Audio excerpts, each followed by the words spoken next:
चलो स्टार्टिंग से जो भी टॉपिक्स पेंडिंग है वो देखते जाते हैं। अब बातें नहीं है, ध्यान देना यहाँ। हाँ, चैप्टर नंबर 2F। इनिशियली हमने प्राइवेट कंपनी पब्लिक कंपनीज की बात कर ली थी, फ्रीली ट्रांसफरेबल, प्रीएम्पशन का राइट, वो सब पे पॉइंट्स डिस्कस कर लिए थे। पेज नंबर 80-81 पे भी कंप्लीट है। स्टैम्प ड्यूटी वाले में मैंने आपको बताया था कि अभी पूरा आंसर नहीं पढ़ोगे चलेगा, सिर्फ वो ड्यूटी का अमाउंट ध्यान रख लेना जो 100 रुपीज़ पे 25 पैसा बोला है। चेकलिस्ट पे सेक्शन 58-59 ये सब डन है। तो डायरेक्टली 87 पे आपका ये टॉपिक है माइनर वाला, वो अपना पेंडिंग था और मैंने उस पर इंपॉर्टेंट ऑलरेडी लिखा हुआ ही है।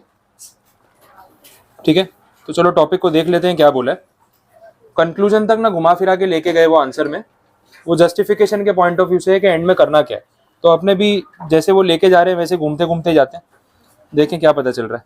ध्यान देना, 2-3 एक्ट का रेफरेंस है तो ध्यान से समझ लो। First point, in India a minor is not competent to enter into any contract under section 11 of the Contract Act.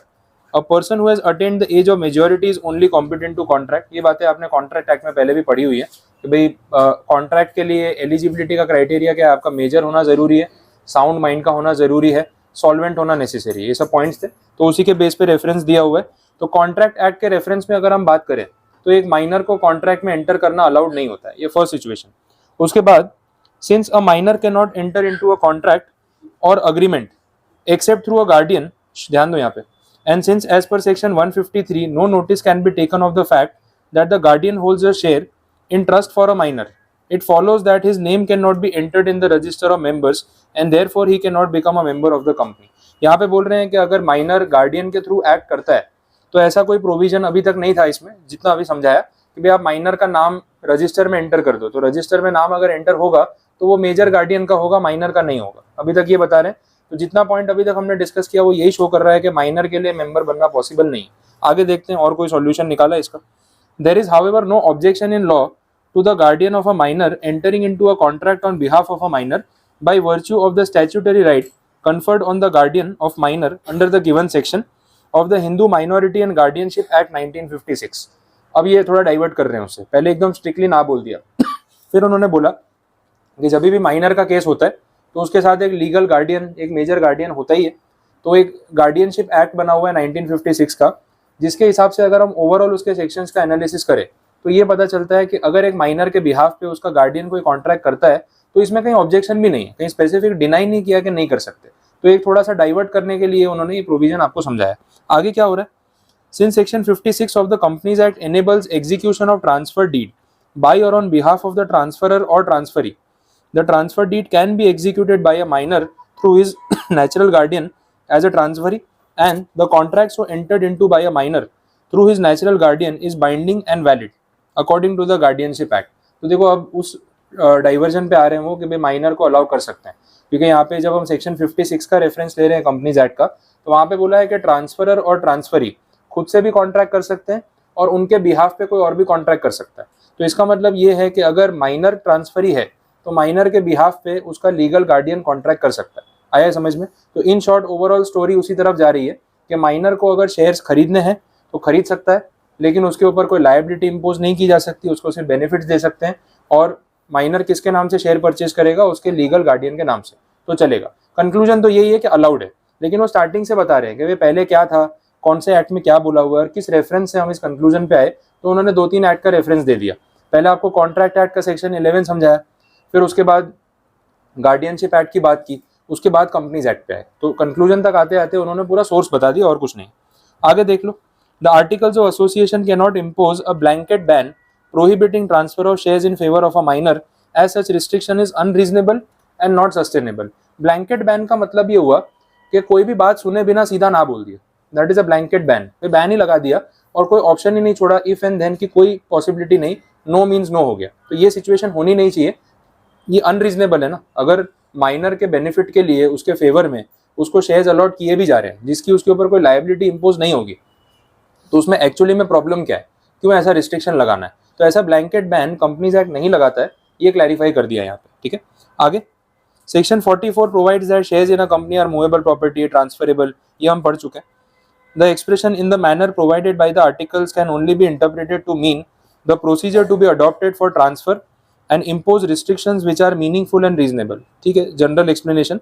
In case the restriction imposed on transfer to a minor is accepted, it would mean that the shares of a deceased member can never be inherited by a legal heir who might be a minor। ये problem आ सकती है अगर आपने blanket ban impose कर दिया और बोला minor को किसी भी कंडीशन में ओनरशिप नहीं दे सकते, तो इसका मतलब ये सिचुएशन में प्रॉब्लम आएगी जब किसी की डेथ हो जाए और उसका जो लीगल हेयर है वो अभी तक मेजर नहीं हुआ है, तो फिर वो शेयर्स किसके पास जाएंगे, कौन केयर टेक करेगा उसका। तो कहीं ना कहीं वो माइनर को अलाउ करना चाहिए कि ऐसी सिचुएशंस में वो शेयर को होल्ड कर सके, at least for the benefit purpose. Liability भले ना इम्पोज करो तो ये हो सकता है। उसके बाद in case the restriction imposed on the transfer to a minor is accepted, it would mean that the shares of a deceased member can never be inherited. This would lead to highly unjust situation and can not be accepted as tenable. मतलब इस चीज़ को अपने accept नहीं कर सकते, ये बहुत ज़्यादा इनजस्टिस हो जाएगा ऐसी सिचुएशंस में। इसलिए बोला कि माइनर को अलाउ करना पड़ेगा कि मेजर गार्डियन के थ्रू, लीगल गार्डियन के थ्रू वो शेयर्स को ओन कर सके, इसमें कोई ऑब्जेक्शन नहीं। तो कंक्लूजन पूरा समझ आ गया आपको। अब एग्जाम में अगेन पॉइंट वही होगा कि जब आपको ये आंसर पूछा है तो एक लाइन में कंक्लूड कर देंगे तो मार्क्स नहीं मिलेंगे। अब अगर 3 मार्क्स का क्वेश्चन वो पूछ रहे हैं आपसे या इसको 4 मार्क्स में भी पूछ रहे हैं तो स्टोरी स्टार्ट आपको कॉन्ट्रैक्ट एक्ट से ही करनी पड़ेगी। तो उस रास्ते से होते हुए फिर कंक्लूजन पे ऐसे ही लेके आना पड़ेगा जैसे इन्होंने समझाया। इसलिए मैंने बोला कि आंसर इंपॉर्टेंट है। आपको कंक्लूजन पता है लेकिन एक लाइन में समझाने के पूरे मार्क्स नहीं बनेंगे, तो पूरा पॉइंट आपको एक्सप्लेन करना है। तो देखो कॉन्ट्रैक्ट एक्ट का रेफरेंस दे दो स्टार्टिंग में, सेक्शन 11। उसके बाद गार्डियनशिप वाला जो एक्ट है उस पर आ जाओ और फिर उसके बाद आप कॉन्ट्रैक्ट एक्ट कंपनीज एक्ट का रेफरेंस दे दो सेक्शन 56 का, और समझा दो कि ब्लैंकेट बैन सही नहीं है और क्यों सही नहीं है, उसमें डिसीज्ड वाला और लीगल एयर वाला एग्जांपल दे दो। तो इतने पॉइंट्स बनाने पे ना आपके आराम से 5 पॉइंट बन जाएंगे और उसमें आपको मार्क्स मिल जाएंगे जितने मिलने चाहिए, कोई प्रॉब्लम नहीं आएगी। तो आप इसको वैसे एक बार प्रिपेयर कर लें। ठीक है, डन। माइनर वाला पॉइंट कंप्लीट। बाकी पार्टनरशिप और ये सब हो गया था। और क्या बाकी है, ये टॉपिक था बस। एनेक्स्चर्स के बारे में बताना था ना, ठीक, वो भी देख लेते हैं। ठीक है, चलो एनेक्स्चर्स में एग्जैक्टली है क्या मैं आपको बता देता हूँ। और इस बार ये एनेक्स्चर जो है मैं क्लास में ही आपको प्रैक्टिस करवाने वाला हूँ, क्योंकि मेरा एक्सपीरियंस इस मामले में बहुत ख़राब रहा है पास्ट में। मैं हर बार बैच में बोलता हूँ कि इसको पढ़ लेना, घर पे प्रैक्टिस कर लेना, स्कोरिंग है। टेस्ट में पूछता हूँ कोई लिखता ही नहीं है। ये घर पे जाके ना आपको इतना आलस आ रहा होता है कि एक पैराग्राफ भी नहीं लिखोगे जबकि पता है कि इसके मार्क्स मिलने वाले। तो पहले एग्जैक्टली है क्या ये समझा देता हूँ, फिर अपने देखेंगे कैसे उसको प्रैक्टिस करना है। एनेक्स्चर्स में आपको उन्होंने फॉर्मेट दे रखा है। ये एक्चुअली ना ड्राफ्टिंग का पार्ट है और ड्राफ्टिंग आपके फाइनल के सिलेबस में आता है, एक पूरा सब्जेक्ट है। उसमें आपको डीड्स ड्राफ्ट कैसे करते हैं वो सिखाएंगे, बोर्ड मीटिंग, जनरल मीटिंग के जो नोटिस हैं उसको कैसे ड्राफ्ट करना है वो सिखाएंगे। जो रिजोल्यूशंस की बात नहीं करते अपने, ordinary resolution, board resolution, special resolution, तो रिजोल्यूशन लिखते भी तो होंगे ना, राइटिंग में प्रेजेंट होता होगा, उसको कैसे ड्राफ्ट करना है, ये सारी चीज़ें आपका एक सब्जेक्ट है। बट अभी इस लेवल पे इन्होंने कंपनी लॉ में और SBEC वाला जो आपका पेपर 3 है उसमें उसके कुछ सैंपल्स दे रखे हैं जिनको एनेक्स्चर्स बोला जा रहा है यहाँ पे। और ये चीज़ वो एग्जाम में पूछते हैं, ऐसा नहीं है कि नहीं पूछे। पास पेपर्स में उन्होंने काफ़ी बार पूछा है और कितनी बार तो पूरे पेपर में 8 to 12 मार्क्स तक का वेटेज इन टॉपिक्स में से आया हुआ है। अब इतना बोलने के बाद भी जब यहाँ पूछता हूँ कोई लिखता नहीं, पढ़ते ही नहीं घर जाके। तो ये जो इतना पैराग्राफ आपको दिख रहा है, पहला एनेक्स्चर देख लो, हेडिंग पढ़ लो उसका, specimen of board resolution approving the registration of transfer of shares. Read भी कर लेते हैं। ये रिजोल्यूशन है एक्चुअली में, जो बोर्ड रिजोल्यूशन पास होता है वो कैसे फॉर्मेट में लिखा जाता है, ये आपके सामने एक सैंपल है, देख लेते हैं। देखो स्टार्टिंग में ना ये कैपिटल में लिखना जरूरी है, रिजॉल्व दैट करके, वो बोल्ड लेटर्स में कैपिटल में लिखा जाएगा। Registration of transfer of so and so number of fully paid equity shares, quantity blank रखा है, of the company as per the details in the register of share transfers of the company entered on page number, entry number जो भी हो ना register में कहाँ पे लिखा है उसका रेफरेंस है, which was placed before the meeting and each page was initialed, मतलब साइन कर दिया था, by the chairman of the meeting as a mark of identification, B and is hereby approved। तो स्टार्टिंग में रिजॉल्व दैट और last में B and is hereby approved, ये fix format का पार्ट है। हर रिजोल्यूशन में आपको ये 2 चीज़ें लिखी हुई मिलेंगी। कोशिश हमें वही करनी है कि प्रेजेंटेशन ऐसा ही रखें। बीच का जो कंटेंट है उसमें कोई बहुत हैवी इंग्लिश नहीं है, जो ट्रांजेक्शन हो रहा है वही लिखना है, लेकिन थोड़ा सोफिस्टिकेटेड और प्रोफेशनल लैंग्वेज में आपको उसको कोट करना पड़ेगा और कुछ नहीं। आगे देखो उसके साथ साथ और क्या रिजोल्यूशन पास हुआ। अब क्योंकि एक रिजोल्यूशन तो ये था कि शेयर ट्रांसफर अप्रूव कर दिया, चेयरमैन ने साइन कर दिया। दूसरा रिजोल्यूशन जो है उसमें क्या लिखा है, रिजॉल्व फर्दर दैट, क्योंकि सेकंड रिजोल्यूशन है ना, जैसे प्रोवाइडेड दैट में भी होता है, provided that, provided further that, ये वैसे ही हो गया। तो ये सेकंड रिजोल्यूशन उसी मीटिंग में पास हुआ है। इसमें बोला so and so company secretary be and is hereby authorise, देखो वापस वो फ्रेज आ गया, to endorse the relevant share certificates under his signature, arrange for their dispatch to the transferee and make appropriate entries in the register of members and other records. In short, सारी जिम्मेदारी आपको देके director चले गए, बोले देख लेना आपने। रिजोल्यूशन में वही हो रहा है, आप हो कंपनी सेक्रेटरी, ये आपकी ड्यूटी है, ये सब आपको पढ़ाया हुआ है, आपका काम है। आपको क्या करना है भाई, ट्रांसफर हमने अप्रूव कर दिया है, अब नया शेयर सर्टिफिकेट इशू करवा लेना, उस पर साइन भी आप ही कर देना, उसको डिस्पैच करना है, किसको कहाँ भेजना है आप देख लेना, हम जा रहे हैं, हमारा हो गया। क्लियर ये? तो ये रिजोल्यूशन में एक्चुअली में उन्होंने ये चीज बोली कि सारी रिस्पॉन्सिबिलिटी कंपनी सेक्रेटरी को उन्होंने पास ऑन कर दी। डन। तो 2 रिजोल्यूशन पास किए। अब बताए इतना सा एग्जाम में अगर पूछते हैं तो वेटेज कितना होता है? 4 मार्क्स। ये 2 पैराग्राफ पे 4 मार्क्स। इसके बाद भी मैं बोलता हूँ कोई प्रैक्टिस करके नहीं आता है, बेवकूफ़ी और क्या है। 2 पैराग्राफ लिखने हैं आपको, भी फिक्स फॉर्मेट में, अगर उसके 4 मार्क मिल रहे हैं, उसके बदले कोई और आंसर पूछा होता कितना लिखना पड़ता। तो फिक्स कंटेंट, फॉर्मेट फिक्स, और उसके बीच में 2 लाइनें हैं वो अपने मन से लिखनी है, वो भी जो कंटेंट होगा उसके बेस पे, उसमें पूरा आपको रट के सेम टू सेम नहीं लिखना है। लास्ट फर्स्ट वो resolve that be and is hereby approved, और थोड़ा वो कैपिटल वाला और इन्वर्टेड कॉमास वाला प्रेजेंटेशन, इतने के 4 मार्क मिल जाते हैं। तो ऐसी चीज़ छोड़ के नहीं जानी चाहिए। अपने इसको राइटिंग में एक बार प्रैक्टिस कर लेंगे, यहीं पे करवा दूंगा, घर पे नहीं लिखते हो। नेक्स्ट, बहुत बुरा एक्सपीरियंस है मेरा, हर बार ऐसा होता है, बोलता हूँ कि एक बार प्रैक्टिस कर लेना, टेस्ट में पूछता हूँ, सब लोग छोड़ के आते हैं, और जो लिखते हैं वो अपने मन से कुछ भी लिख रहे होते हैं। क्लियर पता चलता है कि एक बार देख के उसको पढ़ के भी नहीं आए कि चलो हम रीड कर लें, उसको लिख लें, कुछ नहीं।